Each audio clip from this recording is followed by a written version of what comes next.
So originally I was planning for a different style of video, and it was going to involve talking about summertime rendering to try and get more people a little interested in the show before something terrible happens. But unfortunately, it seems I am too late, and not enough people have known about summertime rendering for what is arguably the most important anime awards show that there is in the West, and that is the Crunchyroll Anime Awards.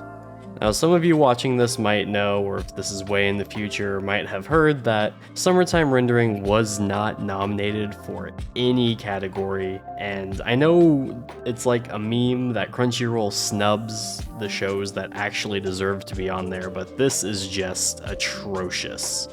So hopefully talking about the show on this platform will get a little more eyes and ears and people interested in generating the hype for the show that I had whenever I watched it for the first time when it aired in summer 2022. And I talked about this on my live stream whenever I was going through the Anime Award voting, and Summertime Rendering is a very different show for me. Whenever I first saw the first episode, I knew that it was going to be a banger. It had my attention right from the start, and it sort of gave me this feeling that I was about to watch something great.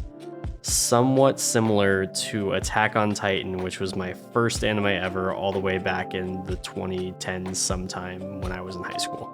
And actually, I watch most of my anime weekly whenever the episodes come out, but this is one that I just saved to binge because I knew that I wasn't going to be able to contain myself each week. I was going to just get in the groove of throwing my week away until the next Summertime Render episode comes out. And I'm so glad I did end up saving it till the end because I was able to go through it all in one day, and it was the most satisfying anime experience that I've had in recent years. For me, Summertime Rendering was the complete package. It had a good narrative start that got me hooked, it didn't drag it out way too long, and it had a great ending that it stuck, which has turned out to be one of the most important things that shows these days aren't able to do. With the genre, you can kind of draw comparisons to like Promise Neverland. It's a supernatural mystery thriller type of thing set in, southern Japan. And this time it's just not messed up. It is adapted correctly, I have been told, and I'm glad it was because it was a great story start to finish. And due to the nature of the genre, I can't really talk that much about the plot itself until more people have watched it, which I'm really hoping I can get some more people interested in the show, and maybe I'll make a follow-up video at a later date so we can all discuss why it was actually good. But for the purposes of this video, I think I'm just going to leave it as your best going into it knowing as little as possible. Just because of the nature that it's a thriller, you don't really know what's going to happen next. And trying to, flesh out plot points to get you hooked is probably going to ruin some of the twists because there are quite a few of them.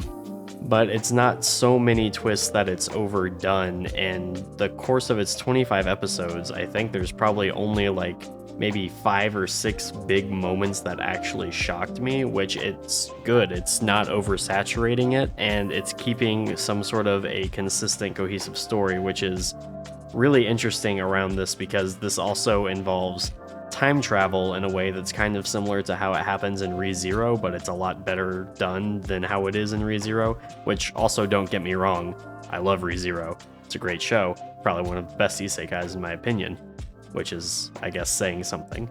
But I know I also can't really say go watch this show without giving some sort of hook.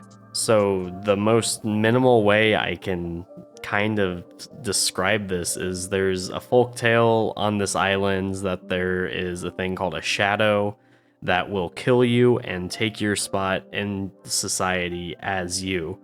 And we find out that isn't actually a myth, and that there is actually shadows who are trying to take over this island, and people on the island are being killed by them, and we need to stop that because, well, obviously all of your friends dying is pretty bad. And this is one of those shows that doesn't shy away from the violence. There are many people, getting stabbed, getting shot. It's very, very real, and it's not overdone. And, the way that anime tends to do things. And Summertime Rendering really brings it in the visuals department. When there's fights happening, they look decent. The Sakuga is there. The design of everything in general is just good. And really, it's all just put together super well. The sound design is nice. The opening is it's passable for me. And the ending, I really liked ending 1. So please, please, please, this is my message to you, the viewer. If you think this sounds interesting in the slightest, I am begging you to go try it. It's on Disney Plus, it's on Hulu. Please find a way to watch this show. And honestly, I thought it was going to be difficult to pick an anime of the year, but whenever Crunchyroll had their nominees listed for what they were, they made it really easy for me. It was Cyberpunk Edge Runners out of the options they gave, but I really thought I was going to have a hard time trying to decide between Summertime Rendering and Cyberpunk Edge Runners, and there was a couple other shows in there, but also didn't really get included because Crunchyroll didn't include anything from the fall, which was stacked, but also understandable and disappointing at the same time, I guess, because they had some really good shows in there. I don't know if we're ever going to talk about them in terms of anime awards, but for now, I know that Summertime Rendering did get snubbed, and I really wouldn't like for things like this to happen in the future. And also, I guess that segues into what my next video is going to be about. Was originally going to be about Summertime Render and another show, but now it's just probably going to be about the other show, which is good because it deserves a spotlight on its own anyways. So that's all for me for today, and I'll have to catch you in the next one.